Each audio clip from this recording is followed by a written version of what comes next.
ئیسا ئەگەر مساڵح بکەن ئەمریکا لە واقعا شکست خواردووە بە نەزەر من لەم شەڕە، وەڵێ ئەگەر ئەمریکا ناوێ بەم موقعیتەوە بەم وەزیەتە کە ئایسا هەسی جمهوری ئیسلامی پێژێ خەڵکان جمهوری ئیسلامی جالبێ پێی ئەڵێت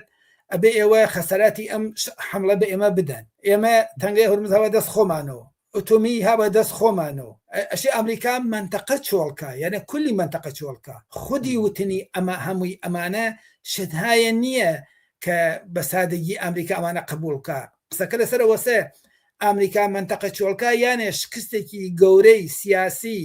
استراتیژیک لە سەطحی دنیا بۆ ئەمریکا، حتا تەرحی ئەوە کە ئەمریکا ئەشۆ منتەقەیە چۆڵکات پایگاکانی لە کشوەرهای عەرەبیە چێتە دەرۆ، هەتا ئیسا هەر وتنی ئەوە یەکجار زۆر سەرنجی ڕاکێشاوە کە ئێران هەدەفی ئەوەیە کە ئەمریکا لەو منتەقەیە دەرکا و بڕێ لە کارشناسان و لە خەڵک ئەڵێن لە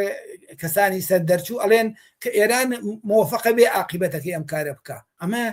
ڕەبتی هەیە بە موقعیەتێکی عمومی جیهانیەوە کە ئەمریکا هاسی وەکو جاران نییە تەنها زلهێزی دنیا بێت، ئیسا کشوەرهای تر ڕەقیبی هەیە دنیا بۆ بە چەند قوتبی، لە نەتیجا ئەمریکا ئەو موقعیەتە تازەیە